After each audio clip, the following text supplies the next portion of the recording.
আসসালামু আলাইকুম মই পাৰবিনা আপোনালোক সকলোকে মোৰ চেনেল পাৰবিন ডেইলি ব্লগলৈ স্বাগতম জনাইছো আৰু আশা কৰিছো আপোনালোক সকলো ভালে আছে আমিও ভালে আছো আপোনালোক সকলোকে মই পবিত্ৰ ৰমজান মাহৰ শুভেচ্ছা জনালো আৰু আজি মই কোনো ধৰণৰ ব্লগ ভিডিঅ' লৈ আপোনাৰ ওচৰলৈ অহা নাই আপোনালোকৰ ওচৰলৈ মই অহা নাই আজি একো ভিডিঅ' আছতে বনোৱা নহ'লে তথাপিতো এটা খুব চৰ্চাত চলি আছে কালি এটা বিষয় সেই বিষয়টো সন্দৰ্ভত মই মোৰ নিজৰ মতামত কিছুমান আপোনালোকলৈ আগবঢ়াম বুলিহে মই আহিছো বিষয়টো আনৰে হওক কিন্তু ইয়াৰ প্ৰভাৱ সকলোৰে ওপৰত পৰে নহয়নে যেনেকুৱা এটা বিষয় সমাজত চলি থাকে সেই বিষয়টো লৈ পেলাই আমাৰ সমাজৰ আমি যিখিনি মানুহ আছো আমাৰ ওপৰত খুব বাৰুকৈ প্ৰভাৱ পৰে কাৰণ আমাৰ ল'ৰা ছোৱালী আছে বা আমি নিজেও আছো আমাৰ আই মাতৃসকল আছে আমাৰ পিতা মাতা আছে আমাৰ বন্ধু বান্ধৱ সকলো পৰিয়ালবৰ্গৰ ওপৰত ইয়াৰ প্ৰভাৱ পৰে সেই কথাটো কাৰণে মই ভাবিছো মোৰ কিছুমান নিজৰ আছে তেনেকুৱা প্ৰাসংগিক কথা আপোনালোকৰ লগত শ্বেয়াৰ কৰিম আৰু মই যি দেখিছো যি শুনিছো সেই বিষয়ে মই আপোনালোকৰ ওচৰত মোৰ নিজৰ মতামত দাঙি ধৰিম বুলি পেলাই মই আজি ভিডিঅ'টো ৰেডি কৰিছো এটা কথা হ'ল কোন সঁচা কোন মিছা এইখিনিতে আহিলে যে কোন সঁচা কোন মিছা এটা পৰিয়ালৰ আমি যে আগৰ আমাৰ মাহঁতে কয় বা আমাৰ আইতাহঁতেও কৈছিলে কথাটো যে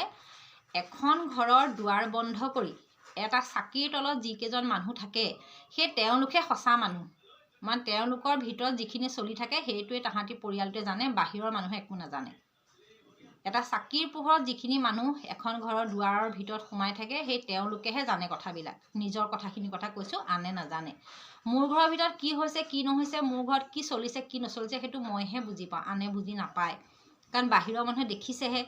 দেখাটোহে কৈছে কিন্তু ঘৰৰ ভিতৰত থকা মানুহখিনি সেইটো ভুগিছে তেওঁলোকে সেইটো পাইছে নিজৰ লগত তেনেকুৱা কথা এটা কথাটো হ'ল কিন্তু এজন মানে ডক্টৰৰ কথা কৈ আছে তেওঁ পিতৃয়ে তেওঁক ফোন কৰিছে বোলে তেওঁ এনেকুৱা কিবা কিবি চলি আছে তাৰপাছত আজি দেখিছোঁ ডক্টৰগৰাকীয়ে মানে পুত্ৰগৰাকীয়ে এটা কমেণ্ট দিছে যে তেওঁ 2006 চনৰ পৰা তেওঁলোকৰ লগত কোনো ধৰণৰ সম্পৰ্ক নাই পিতৃৰ লগত আৰু কিবা কিবি কিছুমান তেওঁ কৈছে মই সেইখিনি শুনিছোঁ চাইছোঁ আচলতে এটা বাতৰি যেতিয়া খুব ট্ৰেণ্ডিঙত গুচি যায় আমি চাওঁৱেই চবতে যেতিয়া সেইটো বাতৰি ওলাই যায় আমি সদায় সকলোৱে চাওঁ কথাটো হ'ল কিন্তু যেতিয়া এজন পিতৃয়ে তেওঁৰ ল'ৰা ছোৱালীক সময় দিব নোৱাৰে যেতিয়া এজন পিতৃয়ে তেওঁৰ ল'ৰা ছোৱালীক প্ৰয়োজনীয় সকলোবিলাক বস্তু যোগান ধৰিব নোৱাৰে যদিহে তেওঁ টকা পইচা নাই তেতিয়া ল'ৰা ছোৱালীয়ে কি হয় ভাবে আমাৰ নায়েই কিন্তু তেওঁ টকা পইচা উপাৰ্জন কৰা অৱস্থাত তেওঁ টকা পইচা উপাৰ্জন কৰিব পৰা অৱস্থাত সেইখিনি টকা পইচাই তেওঁ যদি আন মানুহৰ লগত বিলাসিতা কৰে বা অদৰকাৰত যদি টকা পইচাখিনি খৰচ কৰে সেই ল'ৰা ছোৱালীখিনি ডাঙৰ হৈ পেলাই তেওঁৰ লগতো সেই একেটা কামকে কৰিব নহয় জানো এতিয়া কথাটো এনেকুৱা হৈছে ধৰি লওক মই নিজে চকুৰে দেখা এখন ঘৰ সেইখন ঘৰত ল'ৰা ছোৱালী সৰু হৈ থকা অৱস্থাত দেউতাকে এৰি থৈ গুচি গ'ল দেউতাকে এৰি থৈ গুচি গ'ল আৰু সেইটো সময়ত তেওঁ যিগৰাকী মানুহ মানে তেওঁৰ পত্নীগৰাকীয়ে অতি কষ্টৰে লোকৰ ঘৰত ধান কাটি মাটি ৰুই বেৰ ঘৰ লিপি ঘৰৰ মজিয়া মচি উপাৰ্জন কৰি ল'ৰা ছোৱালীকেইটাক পঢ়া শুনা কৰিলে আৰু ল'ৰা ছোৱালীকেইটা ডাঙৰ হ'ল ডেকা হ'ল এতিয়া ল'ৰা ছোৱালী যেতিয়া ডাঙৰ হ'ল ডেকা হ'ল তেতিয়া কি হ'ল পিতৃজন ঘৰলৈ ঘূৰি আহিলে আৰু তেওঁ মানুহগৰাকীয়ে তেওঁ সামৰি ল'লে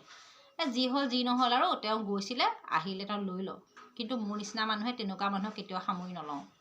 কেলৈ নলওঁ যেতিয়া নেকি মানুহগৰাকী ভাল কিবা এটা খাবলৈ মন আছিলে ভাল কিবা এটা পিন্ধিবলৈ মন আছিলে ল'ৰা ছোৱালীয়ে কিবা এটা কৰিবলৈ মন আছিলে কিবা এটা ল'ৰা ছোৱালীৰ প্ৰয়োজন আছিলে সেইটো সময়ত মানুহজনীৰ লগত নাছিলে বা সেই ল'ৰা ছোৱালীকেইটাৰ লগত তেওঁলোকৰ দেউতাক নাছিলে সেইটো কথা আৰু সেই ল'ৰা ছোৱালীবিলাকে ডাঙৰ হৈ পেলাই তেওঁ দেউতাকক ভাল ব্যৱহাৰ কৰিব বুলি মই আশা নকৰোঁ আৰু যদিও কৰিছে এনেহে কৰি আছে দেই তেওঁ হ'ব পাৰে পিতৃ তেওঁ তাহাঁতক জন্ম দিব পাৰে কিন্তু তাহাঁতি সৰু সময়ত যিটো দুখত দেউতাক থাকিও যিটো দুখত তাহাঁতি ডাঙৰ হ'ল সেইখিনি জানো আনে পূৰ কৰিব পাৰিব তেওঁ যে পিছত আহি পেলাই যে তেওঁ ঘৰত শাৰী পুৰাই বহি গ'ল পাৰিব জানো পূৰিব কেতিয়াও নোৱাৰে পূৰ কৰিব আৰু দেখিছোঁ কিছুমান দেউতাক এনেকুৱা আছে যে ল'ৰা ছোৱালীক কি লাগে কি নালাগে সময়ত গম নাপায় স্কুলৰ ফিজ দিব হ'ল তেওঁ নাপাত্তা কাপোৰ কানি দৰকাৰ হ'ল তেওঁ নাপাত্তা ভাত খাব হ'ল তেওঁ নাপাত্তা তাৰপৰা মাকগৰাকীয়ে কি হয় লোকৰ ঘৰে ঘৰে বিচাৰি কষ্ট কৰি আগ খুজি তাক খুজি ল'ৰা ছোৱালী নাম লগাই স্কুল পঢ়ায় তাৰপিছতে খোৱা বোৱা যোগাৰ কৰি দিয়ে পাছত দেউতাক 3-4 নম্বৰত ঘৰ ওলাহি সেইবিলাক দেউতাকক জানো ল'ৰা ছোৱালীয়ে ভাল পায় বা সেইবিলাকৰ লগত ল'ৰা ছোৱালীয়ে জানো কিবা সুসম্পৰ্ক স্থাপন কৰিব পাৰিব কেতিয়াও নোৱাৰে সেইটো কথা সেই তেখেতৰ কিবা এটা মজবুৰি হ'ল, সৰু সময়ছোৱাত তেখেতেও দেউতাকৰ পৰা যিখিনি পাবলগীয়া কিবা কিবি পাব লাগিছিলে তেওঁ নাপালে। এই নোপোৱাৰ কাৰণে এতিয়া তেওঁৰ মন নাযায় চাবলৈ, আৰু দুখ হ'লে তেওঁ চাবলৈ মন নাযায়। যেনেকৈ এতিয়া সৰু ল'ৰা এটা যদি স্কুলত আমি দিয়াৰ লগে লগে সেইখন স্কুলৰ ব্যৱহাৰ কিছুমান ল'ৰা ছোৱালীৰ মনত সাজ বহি যায় আজীৱন, সেইবোৰ কেতিয়াও আঁতৰি নাযায়, সেইবোৰ পাহৰিব মানে নোৱাৰে, প্ৰতি ক্ষণতে মনলৈ আহি যায়। তেনেকৈ এই সৰু সৰু সময়ছোৱাত আমি যে সদায় কওঁ সৰু ল'ৰা ছোৱালীক ভাল শিক্ষা দিব লাগে, ভাল সংস্কাৰ দিব লাগে, দিব কোনে? নিজৰ মাক দেউতাকেহে দিব। যদি দেউতাকহঁতেই তেনেকুৱা সংস্কাৰৰ নহয়, তেওঁলোকে নিজৰ সংস্কাৰে নিজৰে ভাল নহয়, তেওঁলোকে ল'ৰা ছোৱালীক কি শিক্ষা দিব? কেতিয়াও ভাল শিক্ষা দিব নোৱাৰে। আৰু সেইবোৰ ল'ৰা ছোৱালী ডাঙৰ হ'ব তেওঁকো তেনে ব্যৱহাৰ কৰিবই। কিন্তু দেখিব, আৰু আপোনালোকে নিশ্চয় দেখিবলৈ পাইছে, যিবিলাক মানুহৰ ধনী হওক দুখীয়া হওক কোনো কথা নাই, যিবিলাক মাক বাপেকে ল'ৰা ছোৱালীৰ লগত সময় দিছে, ল'ৰা ছোৱালীক নিজৰ বন্ধুগতে আছে, আৰু বিভিন্ন সময়ত তাহাঁতৰ প্ৰতিটো ক্ষণতে মানুহজন থিয় হৈ আছে যে মই আছোঁ, মই দেউতাক আছোঁ, সেই তেনেকুৱাবিলাকৰ ল'ৰা ছোৱালীবিলাকে কেতিয়াও নিজৰ দেউতাকক এৰি থৈ নাযায়। মই নিজে দেখিছোঁ, এখন ঘৰত 5-6জন ককা ভাই থাকোঁতে থকাৰ অৱস্থাত নিজৰ দেউতাকে ভালকৈ সুশিক্ষাৰে সংগঠিত কৰি এতিয়া ভাল ভাল পদত অধিষ্ঠিত হৈ খাই আছে, আৰু তেওঁলোকে নিজৰ মাক দেউতাকক কেতিয়াও অমান্য কৰা নাই, নকৰে, কাৰণ তেওঁলোকক যোগ্য কৰিলে ন, নিজৰ পিতৃয়ে তেওঁলোকক যোগ্য কৰিছে। কিন্তু কিছুমানৰ ক্ষেত্ৰত তেনেকুৱা নহয় নহয়, ল'ৰা ছোৱালী জন্ম হ'ল আৰু এৰি দিলে আৰু যি হয় হৈ থাকক, সেইটো কথা। এতিয়া সেই ডক্তৰজনৰ কথাটো মই নাজানো কি হৈছে কি নহয়, তেওঁ নিজে জানিব। কিন্তু মই এইটো ভাবিছোঁ, এজন যেতিয়া ডক্তৰ হয় তেওঁ জ্ঞানই আছে, তেওঁ অকলে মানুহে এতিয়া কিছুমানে কৈছে যে শিক্ষিত আৰু জ্ঞানীৰ মানে দুটা পাৰ্থক্য আছে, সেইটো ঠিকেই, কিন্তু তেওঁ ইমান শিক্ষা থাকি ইমান অজ্ঞানীও চাগে হৈ যোৱা নাই, তেওঁ কিবা মজবুৰি আছে, আৰু আছে ওলাই গ'ল, তেওঁ কৈছে যে কেনেকুৱা পৰিস্থিতি কি হ'ল, আৰু হ'বও পাৰে। আৰু মাক দেউতাকৰ দুজনৰ ভিতৰত যদি কোনোবা এজন নিৰ্বাচন কৰিবলগীয়া হয় তেতিয়াতো মাককে ল'ব ন, কাৰণ মাকেহে তেওঁলোকৰ লগত কষ্ট কৰিলে, দেউতাকে ইমান কৰা নাই নহয়।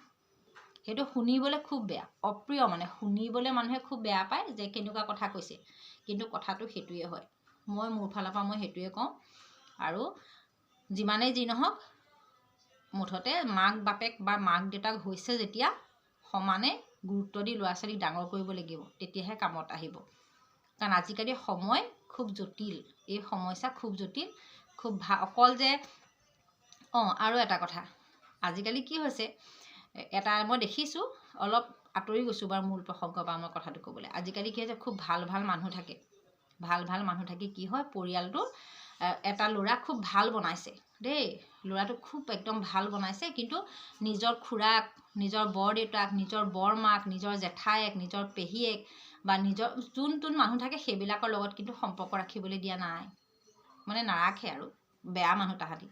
অকলেই ল'ৰাটো ডাঙৰ কৰিছে, সেই অকলে যে ল'ৰাটো ডাঙৰ হয়, সি মানে সেইবিলাক মাহী পেহী দদাই ভতিজা সেই একো মৰমবিলাক সি নাপায় নহয়, আৰু নোপোৱাৰ লগে লগে সেই ল'ৰাটো কি হয়, মানে অকলশৰীয়া নিচিনা হয় যে, সেই অকলে সি যিটো ভাল পায় সেইটোহে কৰিব, তেনেকুৱা হয়। পাছত মানে সি মৰম চেনেহবিলাক বুজি নাপায়, সি হয়তো তেতিয়া সিও নিজৰ মাক দেউতাকক নাচাবলৈও আছে, কাৰণ কেলৈ চাব, তাৰ মৰমটো নাই, তাৰ নিজৰ ফেমিলি হ'লে সি নিজৰ ফেমিলিৰ লগত লাগি থাকিব, কথাটো তেনেকুৱা নহয় জানো? সেইটোৱে। আৰু মই যিকেইটা কথা এতিয়া ক'লোঁ আপোনালোকক,